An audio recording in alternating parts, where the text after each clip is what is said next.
So good morning my friends, मेरे प्यारे छोटे छोटे खरगोशों, कैसे हो आप लोग। आज आपको ज्ञान की बात नहीं सुनाऊंगा। बच्चे परेशान हो जाते हैं कि सर बहुत बोलते हैं। Directly I am coming to now the topic today.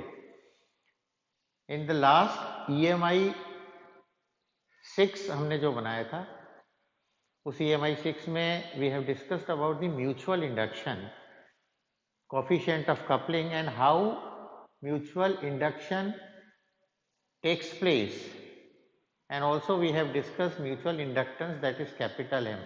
It means capital M or mutual inductance is associated with every coil if two coils are there, and if two solenoids are there, then also there will be a mutual inductance is there. Mutual inductance is the property of both the solenoid, both the coils. जो एक का होगा वही दूसरे का भी होगा, ये याद रखना आप हमेशा। यानी M12 is equal to M21. So today I am going to discuss first of all mutual inductance यानी M of two long solenoids, and after that I am going to discuss M of two concentric coils. और प्यारे बच्चों ये exam में बहुत आता है because this is solve example in NCERT, तो ये बहुत इंपॉर्टेंट है। तो first I am going to take mutual inductance of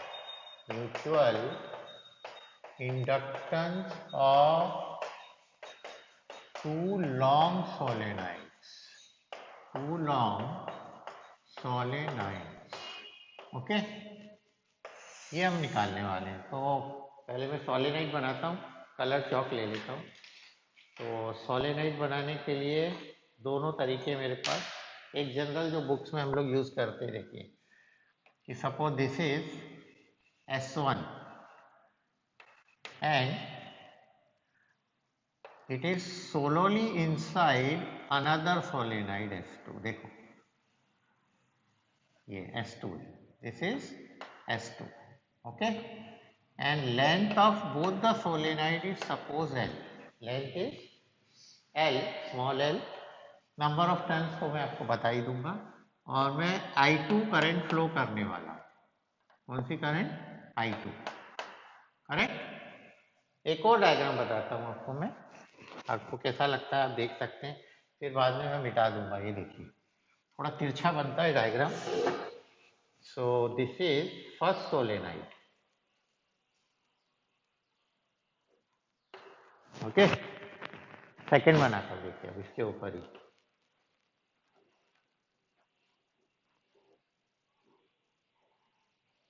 तो ये भी बना सकते हैं, है ना, दोनों की एक्सिस सेम होनी चाहिए, axis should be same. So this is S2 and this is S1। So any diagram, whatever diagram you prefer you can draw, okay. So may I start now? I am going to start now. Find the mutual inductance, M मुझे निकालना है, and in order to find M मैं आपको clearly बताता हूँ कि when current is flowing, suppose I2 current, then magnetic field B2 develop, due to this magnetic field flux generate, flux किसमें generate होगा? फर्स्ट से associate Φ12, and due to this we have definition and we will give M12, we will get M12। ये हमारा एक flow chart है, सारा खेल इसी से होने वाला है। Okay, let us consider two long solenoid S1 and S2 in which क्या है इसमें हम देखते हैं। देखिए N1, N2 number of turns अलग अलग लेता हूँ, चलिए, है ना, एक साथ मजा नहीं आएगा आपको। N1 is total number of turns in solenoid S1, correct? N2 total number of turns in solenoid S2, okay? L equal to length of each solenoid. So here I have taken two solenoids whose length is same, दोनों की length same है, length are same, and area of cross section भी लेते हैं हम लोग. A1 equal to area of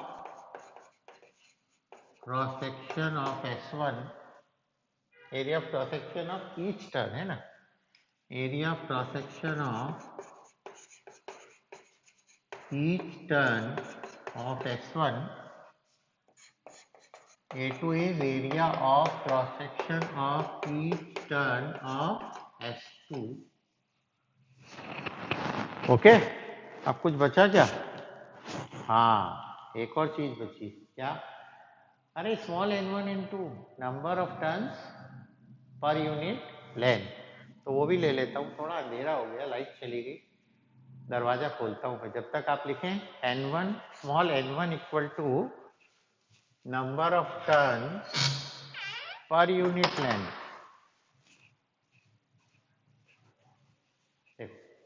ठीक दिख रहा है? सो ये मिटा देता हूँ, यहाँ जगह हो जाएगी. n1 equal to number of turns per unit length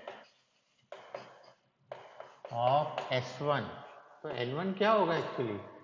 n1 होगा n1 upon L, n1 upon L, and n2 equal to number of turns per unit length in S2, and this is n2 upon L, number of turns per unit length. Okay, दिख रहा है ना? ज्यादा उधर हो गया क्या? हाँ, थोड़ा सा दिख रहा है. Okay, so again consider two long solenoids S1 S2, N1 N2, number of turns in S1 and S2. L is length of each solenoid, A1 A2 is area of cross section, and N1 N2 number of turns per unit length. So you can give current to first solenoid or second solenoid, किसी को भी तब दे सकते हो. And you have seen here S1 is solely inside S2. तो मैं देखो दिखाता हूँ आपको, ये तो मैंने दिखाया ही नहीं है, बनाया था. ये देखो, ये S1 बनाया मैंने, और ये बड़ा वाला S2, और ये इसके अंदर, ये देखो. ठीक है? अब आपको समझ में आ गया होगा. ये वाला जो डायग्राम बनाया था सेकंड वाला, ऐसे भी देख सकते हो और ऐसे भी. ये देखिए S1, this is S1 and this is S2 solenoid, और ये दोनों को S1 को S2 के अंदर रखा है. Correct? So suppose I2 current is flowing. कौन सा करंट दे रहा हूं मैं? I2 current I am flowing through the solenoid S2. So in S2 magnetic field develop. पूरा खेल ऐसे ही चलेगा. And magnetic field of solenoid आपको मालूम है म्यू नॉट Ni होता है. तो ये होगा N2 I2. Why N2 I2? Because number of turns per unit length is N2 here, and I2 is current. So let I2 be the current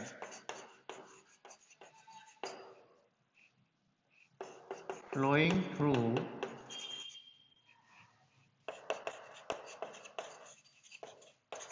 solenoid S2.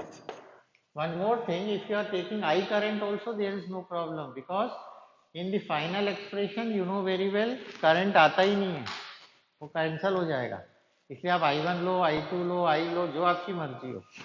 मैंने I2 इसलिए लिया because this is also S2, तो अपने को थोड़ा सा ठीक लगता है. अरे यार ठीक है, I2 है. देयरफॉर मैग्नेटिक फील्ड, लाइन से चलूंगा मैं.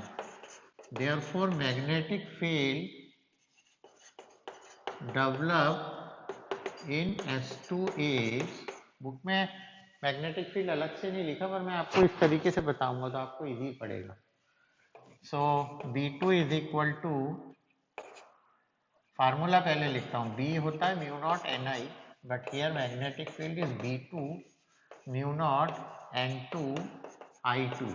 Okay, you can also write the value of N2 here. N2 की वैल्यू यू कैन राइट, कैसे लिख सकते हैं N2? N2 अपॉन L, याद होगा आपको, वो भी कर देता हूँ. तो mu 0 N2 upon L I2. This is my question number 1. या चलो मैग्नेटिक फील्ड है. Okay, now this magnetic field means magnetic field provides electric field lines, and now those electric field lines, they are linked with this solenoid S1, and so a magnetic flux is linked with S1, and when magnetic flux linked with S1, इसका जो magnetic field है वो इसको मिलेगा. This is getting, so due to this what happens, magnetic field lines associated here, and these magnetic field lines now perform electromagnetic induction and provide induced EMF and induced current, और उससे mutual inductance आएगा. So B2 is here. Due to B2, a magnetic flux linked with solenoid S1. S1 से क्या होगा, magnetic flux link हो जाएगा. कितना link होगा देखते हैं अपन. तो what is the formula for magnetic flux? Magnetic flux होता है BA cos theta, and theta is 0 here. So magnetic flux S1 में लिंक हो रहा है, तो इसका नाम आएगा 512. Why 512? 512 means magnetic flux in first due to second. So this is magnetic flux किसकी वजह से? B2, area of cross section अंदर वाले का A1, एंड cos 0, और एक चीज नहीं लिखी मैंने N1. Why N1? अरे भाई टोटल फार्मूला NBA होता है ना, NBA cos थीटा. करेक्ट बच्चों? So 512 equal to N1, and what's the formula for B2? ये mu naught N2 upon L I2 into A1. A1 की वैल्यू भी रख देता हूँ. A1 होगा पाई R1 square. Suppose pi R1 square. R1 is radius of S1 and R2 is the radius of R2. वो मैंने लिया नहीं था, यहाँ लिख देता हूँ मैं. R1 is radius of S1. Correct? So 512 कितना हो गया हमारा? 512 is equal to mu naught N1 N2 upon L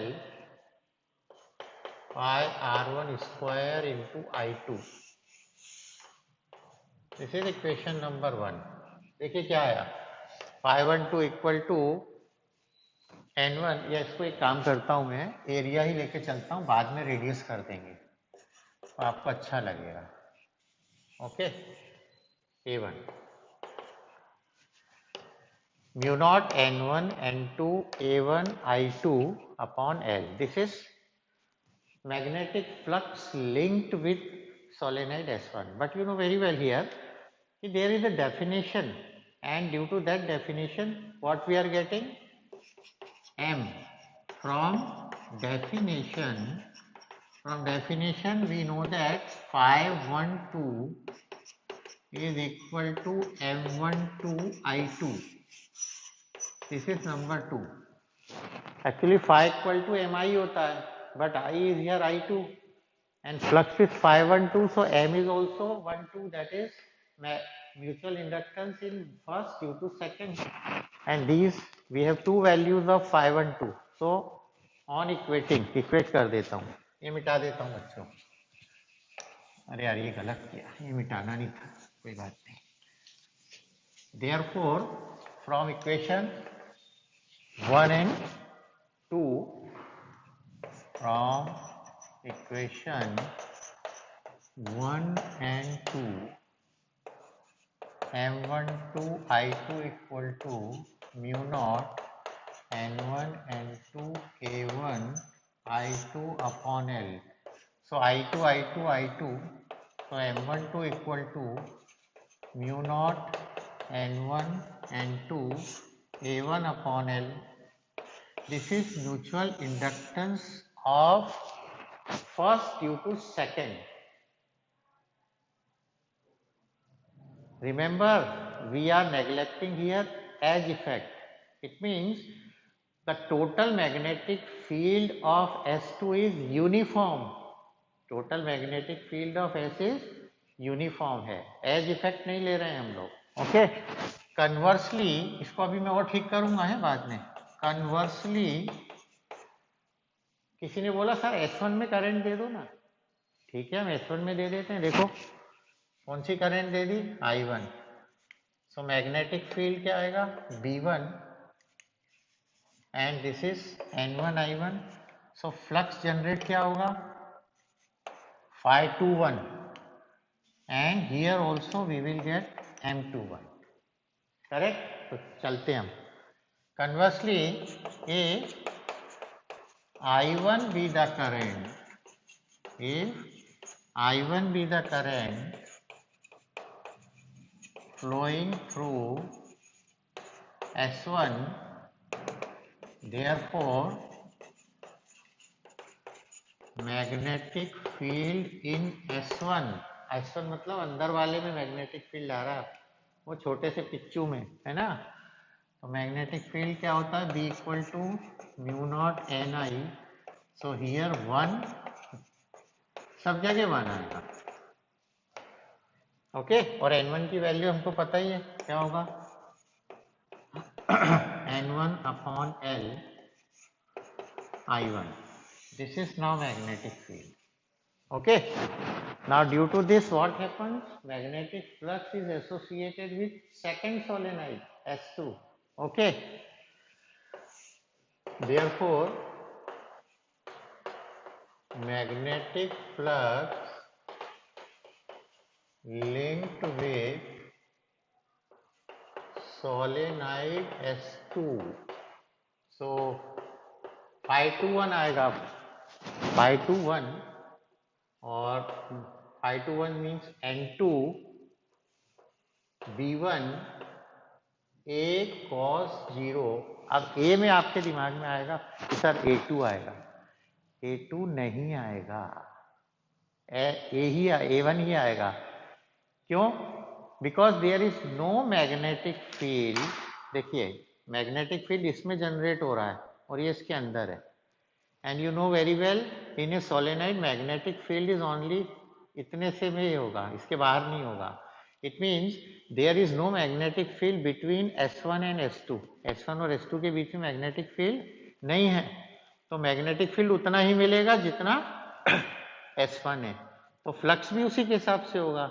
it means area of cross section is always is of inner solenoid and length we are going to take for a longer solenoid. ये याद रखना बच्चों मेरी बात, क्योंकि ये magnetic field create कर रहा है, आप देखो ये, और इसी के अंदर मैग्नेटिक फील्ड है, बस इतने में, इसके बाहर नहीं है. सो एक A1 ही आएगा.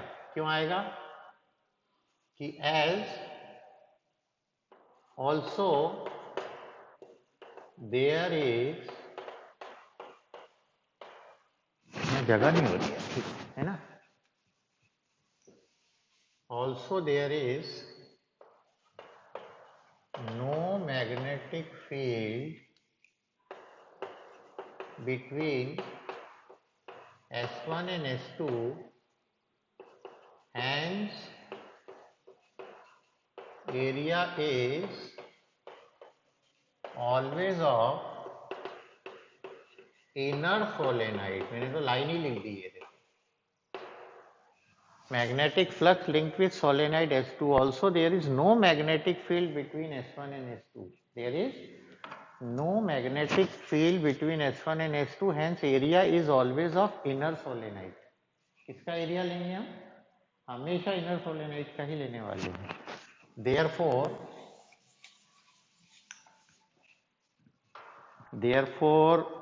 phi 2 1 निकाल रहा हूं मैं.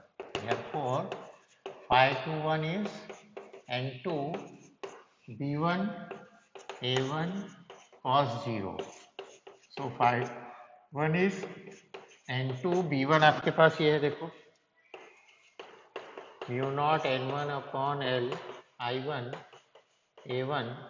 So phi 2 1 equal to mu naught n1 n2 a1 I1 upon L. This is equation number 3. Equation number 3. So as we get flux, always go to the definition. So definition is phi 2 1 m21 I1. This is equation number 4. Okay. And now I am equating 3 and 4. किसको equate करने वाला हूँ मैं? 3 and 4. फिर से बता रहा हूँ अगर नहीं समझ में आया हो तो. Conversely, if I1 be the current flowing through ROU through S1, therefore magnetic field in S1 is B, यानी B1 आएगा mu naught N1 I1, and this is, and this give magnetic flux here, and area of cross section is always of inner solenoid, छोटे वाले का ही. Okay. Now we are equating 3 and 4. तो मैं यही equate कर देता हूँ, देखना आप. चलो यहाँ नहीं करता, हो गया आपकी गंदा काम करते हैं सर. तो अलग कलर से कर देता हूँ यहाँ. From equation 3 and 4. 3 और 4 को लिया प्यारे बच्चों में. So m21 I1 equal to mu naught n1 n2 a1 I1 upon L. I1 है ना, तो क्या बचा? m21 equal to mu1 n1 n2 a1 upon L. ये आया, ये आई क्वेश्चन नंबर 5. नहीं चलो रहने दो. So look here, m12 is mu naught n1 n2 a1 upon L, and m21 अरे सेम आ गया. Mutual inductance is always same for 2 coils और फॉर 2 सोलेनाइड्स. ये इसने क्लियर कर दिया यहाँ, यानी यहाँ पर हम बहुत अच्छी लाइन लिख सकते हैं अब. hence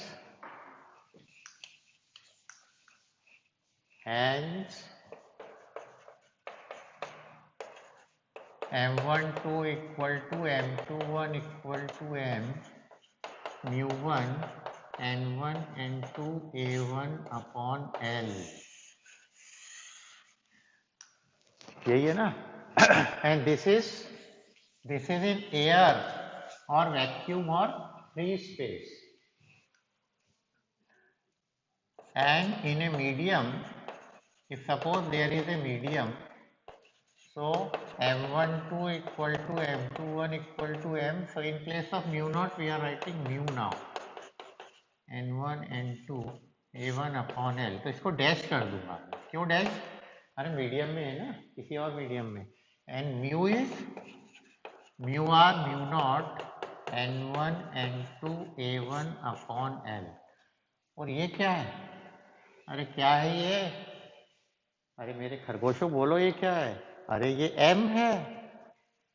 क्या है? m. Mu r into m. For m dash equal to mu r into m, it means m dash is mu r times m. Mutual inductance increases. Therefore, mutual inductance increases. इसलिए किसी coil के, दो coils के बीच में अगर आप you are keeping a soft iron rod, then there mutual inductance increases हो जाता है. ओके. तो I think you are getting this point कि how to find mutual inductance. इसके और भी तरीके हैं, ये भी बता दूं आपको. You can also right in this form. देखिए म्यू नॉट n1 की जगह लिख दो n1L N2L, एरिया को लिख दो pi R1 square upon N, एक L से एक L गया, so M equal to mu naught N1 N2 L into pi R1 square also you can write, or you can write A1 also. So from here we can find that M is proportional to permeability of medium. Secondly, we get area of cross section, and area of cross section is inner solenoid. Area of cross section is of inner solenoid, जो भी अंदर वाला है, and M directly proportional N1 N2 total number of turns in primary and secondary. If turns are more, yes, mutual inductance is more, and M inversely proportional L. Now here is also there is a page. क्या page है यहाँ पर? अरे भाई अभी तो तुमने दोनों की लेंथ सेम ले ली, अगर लेंथ अलग है तो so length we are taking of longer solenoid, inner की नहीं. तो लेंथ हमेशा किसकी लेंगे? Length of longer solenoid. Okay, and in solenoid already you know L is much greater than R1 and R2. Diameter से बहुत ज्यादा होता है रेडियस से बड़ा. तो this is mutual inductance of two long solenoid. और अब फास्ट आपको बताता हूं जल्दी से कि how to find mutual inductance of two concentric coils in which current is flowing in outer or maybe inner. Okay, so second part में आ गए mutual inductance of two concentric coils. शुरू करता हूं मैं. देखिए, this is very important. Very mutual inductance of two concentric coils in which R1 is less than R2, यानी एक की रेडियस बहुत कम है और एक की ज्यादा है. ये देखो, एक ये और एक उसके ऊपर बड़ा. समझ गया हो गया आप कैसे? ये कॉइल है, कॉइल नहीं है ये वैसे, एक ये बीच में रखो. ठीक है, अब हो गया कॉइल कहाँ से बनी है. So I am drawing the diagram first of all. ये देखो यहाँ, this is first coil, centre O, radius R1, and this is second coil, radius R2, and suppose I2 current is flowing. I2 current दे रहा हूँ. These are concentric. Concentric you know very well, whose center is same, common center. So consider two concentric coils with center O and radius R1 and R2. Here R2 is much greater than R1. हो सकता है they are going to give you that R1 is more, तो अब R1 बाहर बनेगी. ये भी हो सकता है. जरा सी चीजें बदलते हैं तो रटना नहीं है. So let I2 be the current. Let I2 be the current flowing through outer coil. वही खेल है यार. Magnetic field you know very well. First current, with the current there is magnetic field, with that there is a magnetic flux, and then there is definition. So look here, therefore magnetic field in C2, suppose this coil is C2 and this coil is C1. Okay, so magnetic field in C1 or C2, in C2, because current is I2, and what is the formula of magnetic field? Mu naught N I upon 2r होता है, B equal to mu naught N I upon 2r, but current is flowing in C2, so magnetic field is also B2 mu naught, and number of turns, no number of turn is given, so 1, current is I2 and this is 2R2. It means B2 is equal to mu naught I2 upon 2R2.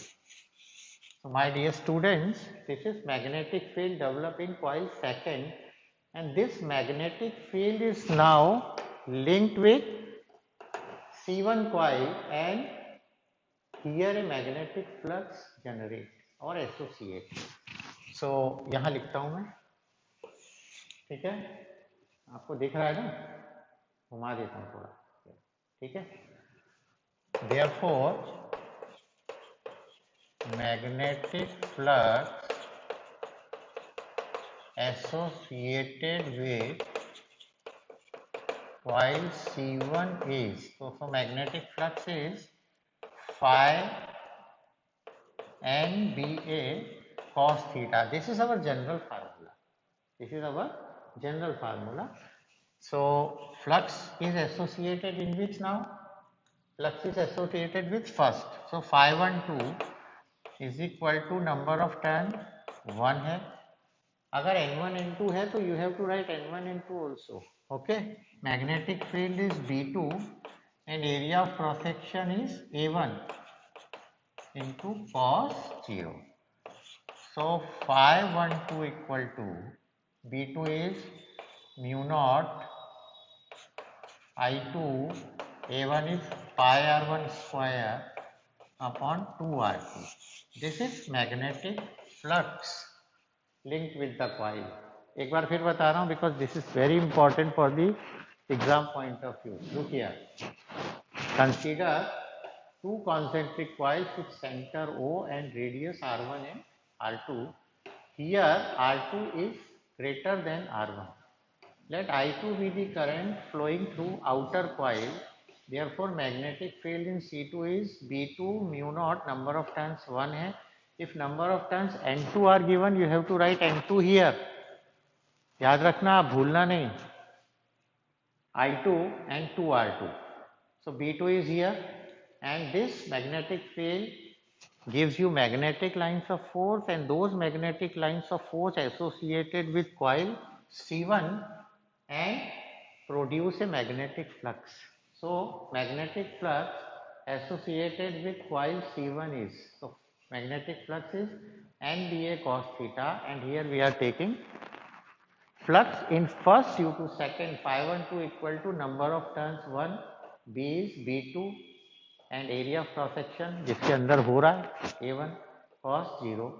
So mu naught I2 pi R1 square upon 2R2. यहाँ एक concept और आया, area of cross section is of inner coil. हमेशा यानी A1 ही आएगा, कुछ भी करो आप. तो phi 1 2 आ गया. जैसे ही phi 1 2 आता है, we are moving towards the definition. And what is our definition? Because we are finding mutual inductance. So from definition, क्या है definition? phi 1 2 equal to M12 I2, क्योंकि I2 करंट की वजह से है बच्चों. So now we equating the two values of flux from equation 1 and 2. ये तो पुरानी आदत है हमारी, कोई भी दो इक्वेशन को इक्वेट कर ही देते हैं.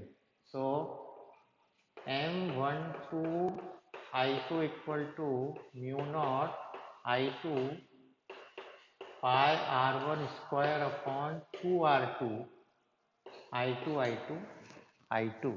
It means M12 equal to mu naught pi R1 square upon 2R2, and this is also M21. This is also M21 if you are giving current in I1. पहले वाले में करंट दिया तो भी यही आंसर आएगा, because area of cross section is of always which one? Inner. So this is same, and if you are taking a medium between the two coils, then mu naught is replaced by mu.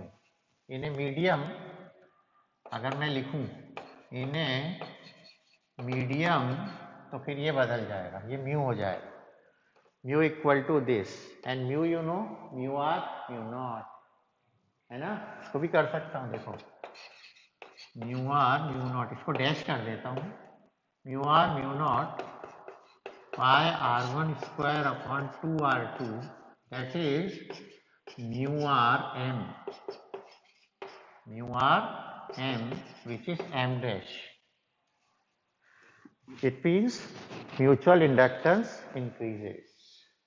So my dear students, today you have seen here how to find the mutual inductance of two long solenoid and also two coils, and they are very, very important as far as CBSE examination is concerned. Generally it is asked in the examination, so just remember my flow chart: current, magnetic field, flux and definition.